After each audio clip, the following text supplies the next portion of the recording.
Welcome to CoBB, Conversations on the Business of Brands with Sudeep Chawla and Sharan Raghavan. So, Sharan, seems like you've taken inspiration from Mumbai today because you've said why traffic isn't always success. Or Bangalore I for c- that matter. or Bangalore, correct. I can tell you traffic isn't success, it's never success. So, but tell me why is my road woes spilling over to the podcast? What are we talking about today? You are responsible for this. Okay. Your last episode, Sudeep, where you spoke about how brands continue to engage with consumers through the funnel Hmm. and therefore build better efficiency for their performance marketing, right? So that triggered a thought in my head saying, Okay. how was content marketing going about? How are content marketers going about content marketing in today's landscape? And that got me thinking to say, a lot of content marketers forget that they are selling and they focus more on traffic, and therefore traffic is not everything when it comes to content marketing. Okay. So, I think now our audience will get their money's worth because Sharan is back on his rant. Yeah. And I see that usually your rant is directed towards something which is trending, something that everybody is jumping onto, some kind of bandwagon. So I remember, reading this that a lot of experts are opining that brands today are creating a lot of content, they're pouring resources into it, seeking out influencer. So what you're saying is this is just simply creating noise and not making sense. True, but I see how you're setting me up for a trap, right? Because it's not as simplistic as that. The idea behind content marketing is pretty clear. It is about creating value across the different touch points so that consumers continue to engage with the brand. But what happens is many brands aim for high traffic, thinking that more views and clicks mean success. But they end up targeting as many people as possible. For example, when they go on Instagram, they go after an audience that Instagram serves without going after their audience on that platform. They end up Okay. catering to the platform so that they get maximum reach. And that can never be good for the brand in the long term because you are driving engagement without any affinity for the brand. And this is also how content creators think. And it is not about, it cannot be about how brands think because it's not about views all the time. Fair.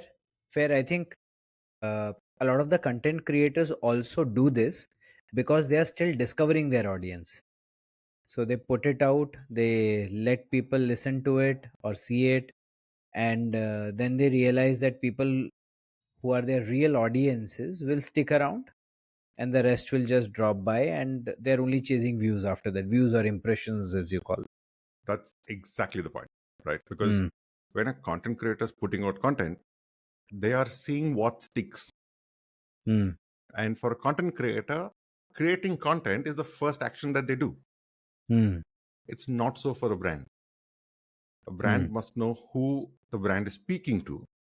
And instead of creating a lot of noise for traffic generation, if they continue to focus on their core target audience, then they can actively engage with consumers who are looking for solutions that the brand is providing, and they can get better ROI for the content they're putting out. Otherwise, everything else is just vanity metrics, right? I can put out a video for my brand and say I've got 2 million views. If one question ruins it all, the question is, so how does it impact business? I remember this. Yeah, this used to be there. One of the metrics that used to get chased in the past when you will make a hero video and promote it on YouTube, and then you'd feel happy about how many views have you got. Sometimes you used to look at also how many people have seen the video beyond 10 seconds, 20 seconds or 30 seconds, sort of showing that what is the sort of interest that audience had in the video, and that's it. Yeah, And absolutely. beyond that, yeah. point is that brands need to identify their core high intent audience. And so think of it this way, right? So when someone is searching, let's say you are selling sales management software. When someone is selling the importance of team building, that is a high traffic point. People do look at the importance of sales team building. Now that will get you traffic to your website. You put up a blog for it, you put up these listicles, you'll get traffic. But is a person who's talking about team building in the purchase journey of buying a sales management software? They're not. You need to be a little clearer, understand the audience, and say when are they in the in the buying journey, and what is the content that would resonate with them. Say, let them search for the best sales management tool. So that is when they are already on the purchase journey. That is the kind of content that works, even if you're doing blogs or sales automation, or stuff like anything that. that you would think of. You keep saying this, right? Hyper empathize with your customer. When you hyper empathize with your customer, you would know what exactly they would be looking for when they are on the purchase journey, and therefore catch them at the right point. Okay, fair. So I get your point. So you're saying brands shouldn't be acting like content creators. But I remember in the past you had said that brands should act like media houses. Yeah. Now, what's the difference? I'm confused. I like how you're thinking, because I don't remember saying it in the podcast. You probably saw me saying this on LinkedIn, but good question. It boils down to the approach in how this content is put together. So traditional advertising is disruptive in nature. It intrudes, grabs attention forcibly from the audience, your YouTube pre-rolls, your TV ads, right? So all that is disrupting you. And people naturally avoid these interruptions. But brands are spending more and more to try and hold the attention by disrupting it. Now, acting like a media house would mean that you create content that people don't just manage through, but actually seek out. When brands act like media houses, right? So they focus on value, delivering value to your audience even before they are your customers, but in line with what your brand is about. It could be entertainment, it could be insight, it could be creating a community for them, it could be any kind of content creation. The best example I use is Lego. So Lego was going through such a bad slump at one point. They didn't know how to turn this around. And they had a new CEO, very young. He had come in and he said, we're going to make this movie. And their whole point was they did not just make an ad. They made a whole movie out of it. Yeah. in which people went and bought tickets to watch their ad for 2 hours. And that is how they created, right? So they created the community for the Lego movie. They created the audience to come in. Imagine somebody paying to watch your ad for 2 hours. What more could a brand want? And this is when it turns your content into an actual asset. And it starts attracting audience, and instead of alienating them, an audience seek out the content you're putting out for them. Yeah, very well said. I love the point that you're making. You're saying act like a media house because you want to attract your target customer. And now this Lego is an interesting example, Sharan. You're saying that now Lego made a movie. Because they made the movie, they own the distribution, etc. Right? So therefore, they were not dependent on platforms Absolutely. to reach their target segment. Exactly. I think that's a brilliant observation, and that's exactly the point I was trying to make, right? So today, when I'll start with an example. So when I was in Oreo, we were chasing this followers for the Oreo India page on Facebook. And we spent crores of rupees trying to get people to become followers because they will get all the content that we put out. Then one fine day, Facebook called us into the office and said, you're no longer going to get organic reach. Then what did I spend so many crores for? To build your users. So these platforms build the algorithms to their own advantage. But unfortunately, they are the easiest medium also to leverage. So while you can start creating a community, it's very important that you off platform your community as soon as possible, because see, YouTube has built up this Mr. Beast guy, right? Yeah.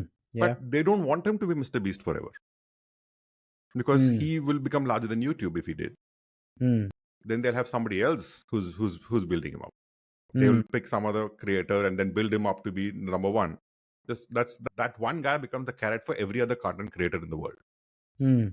And before he gets too big, he'll be shunned in somebody else. So the algorithm is made only to serve the platform. Unless you can own the access to your community, you are not building a community.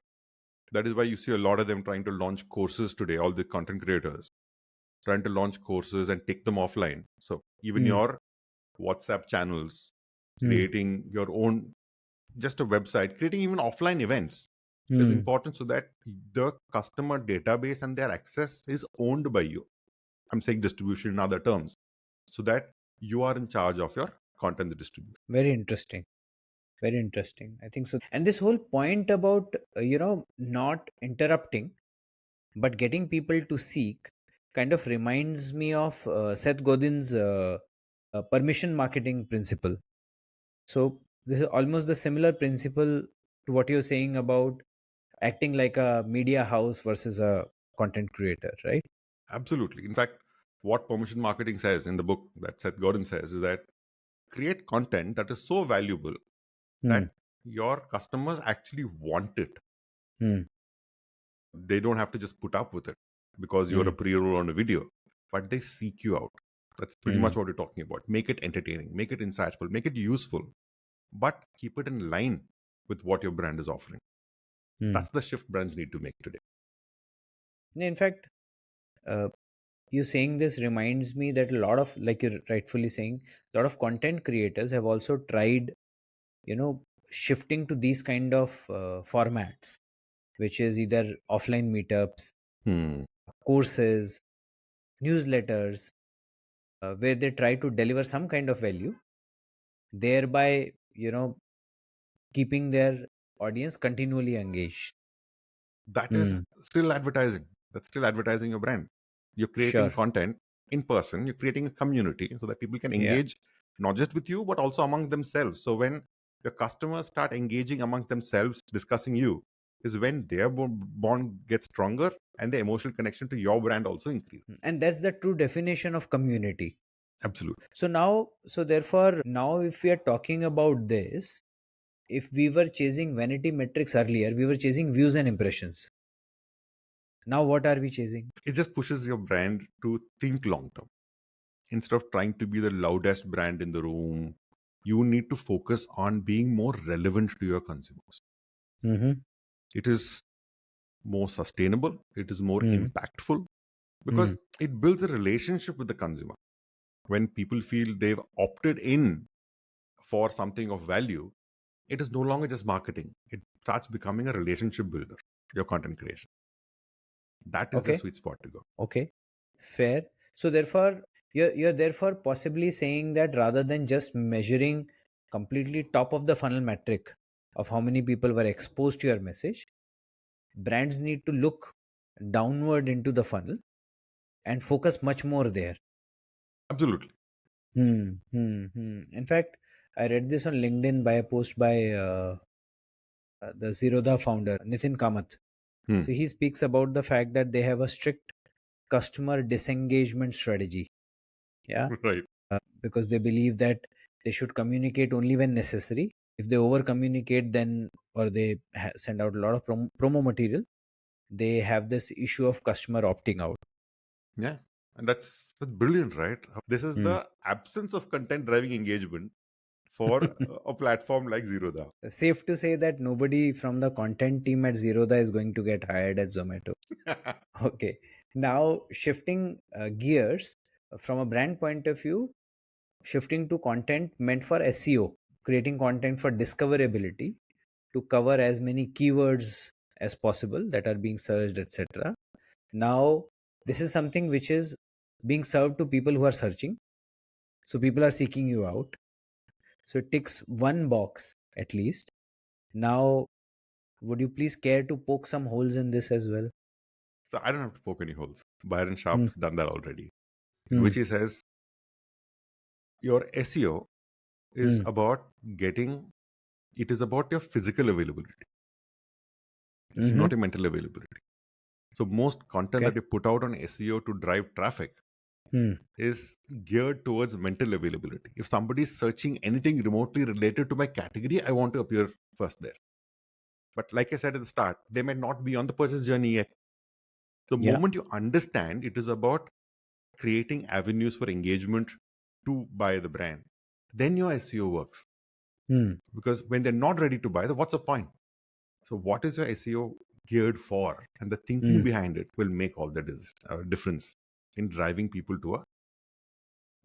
towards people who are closer to a purchase decision than anything else. Understood. So therefore, you are pushing people to think smartly about who they are reaching and possibly even limit their reach. True. Exactly. Because reach does not equal relevance. That is the core point of today's episode. Brands should focus on problems they solve for those who are actively looking to buy their product or service. Unless one of your tasks is to build expertise amongst consumers so that whenever they are in the purchase journey next, they should consider my brand as the expert brand, and hence there is a predisposition to buying from me. Absolutely. And people who are experts at SEO and performance marketing always end up putting the platform and the maximum reach ahead of the brand's requirement and the marketing objective. And that is exactly what I'm trying to address here. You don't have to look at the platform first. Always brand first, marketing objective, and then what can I do with it on a specific platform. If one platform doesn't work, don't use it. You don't have to be on Facebook and Instagram all the time. Yeah. Go to other platforms. Yeah. Now that you've been speaking about content marketing in this way, you've almost sort of made it seem like a traditional advertising where you put something on TV and then just you pray that it reaches the right audience. See, Right? there's a difference between the two. Traditional marketing is largely a mass brand awareness campaign, right? Because you don't really control the exact audience who watches. Yes, you do media planning to go after the kind of programs you want to advertise, but you don't have the sharpness of audience focus here on TV. Content marketing, on the other hand, is about driving engagement and fostering relationships directly with the consumer. It is, on one hand, more affordable, like you pointed out last episode, but it requires patience and it's a slower burn. You said, right? It requires more effort than money to build. That's exactly the point. You need to focus on who you want to talk to, why you want to talk to them, what you want to tell them, and then be boringly consistent with it. I think so. What we're saying is when we do TV advertising, etc., we're still, while we are building equity and other things, we're still chasing some sort of short term results. Content marketing, on the other hand, is about driving consistent salience, as we spoke about earlier, and hence we are chasing a slightly longer term objective. Absolutely. So Okay. content marketing builds relevance, builds rapport, and there's this man called Howard Gossage. Okay. It's a quote that I really like. That people read what interests them, and sometimes it's an ad. So the Nice. content is similar. It's got to be interesting in its own right, without the brand message. And if the brand message can be integrated, nothing like it. Nothing like it. Okay. Yeah. Okay. Fair. So now your outlook. So therefore, are you saying that brands should start turning themselves into media houses? See, the thinking has to be like media houses. However, consumers, especially high value consumers, are becoming harder and harder to reach today. There you have YouTube Premium, you have the OTT subscription. A lot of people are going away from TV. TV will continue for a long time. But a lot of people don't even watch TV. Possibly people like you and me cannot be reached by TV. And if you don't buy the newspaper, then what traditional medium is left? But I remember you mentioning that you participated in a Red Bull activity of building a car that goes downhill with your sons. Yeah. I didn't participate. I went to watch it. It was called the Soapbox. Soapbox, correct. See, that is engagement, right? Nike organizing marathons is engagement. So when we say content, it doesn't really have to be only the digital platform. Royal Enfield does the Rider Mania in Goa every year. Yeah. I mean, my opinion is that it's too few and it's too just in Goa, so it can be even bigger. But that is direct audience engagement, because you're talking to such high involved users of your brand that you are encouraging them to be advocates for the brand and drive all the way down. I know people who drive from Delhi to Goa, ride from Delhi to Goa just to be a part of the Rider Mania. So you build awareness, you build the community, and you're creating experiences for the consumers beyond their expectation for that small moment. It can seem disproportionate for the consumer, but it's very low effort for the brand, the cost level. So these are things you can do to create this content. And the examples, somehow, all the examples that you used are something that involves active participation from the consumer segment. Absolutely. They're not just sitting and watching. They're actively participating. Sometimes they are the content, and sometimes they are a very, very active ingredient of the entire program. Absolutely. We say, right, whether you're selling a product or a service, you are still in the experience business in a brand. And this is about amplifying your brand's experience. Nice. So I think this sort of rounds off what we have been saying thus far. And thank you for the kind rant this time around, Sharan. What we have managed to tell people without really offending anybody for a change is that how brands need to act like a media house, create content, create experiences where your diehard consumers, your target consumers, your core consumers actively seek out, come participate, and thereby make it meaningful for them. Have them as an active ingredient in your marketing, thereby hopefully support traditional advertising, hence getting the best ROI out of marketing that you want to while chasing sales or any other specific brand objective which is relevant to that phase of the brand. Absolutely. I could not have summed it up. Thank you for listening to CoBB, Conversations on the Business of Brands with Sudeep Chawla and Sharan Raghavan. Subscribe and learn more at cobcast.net.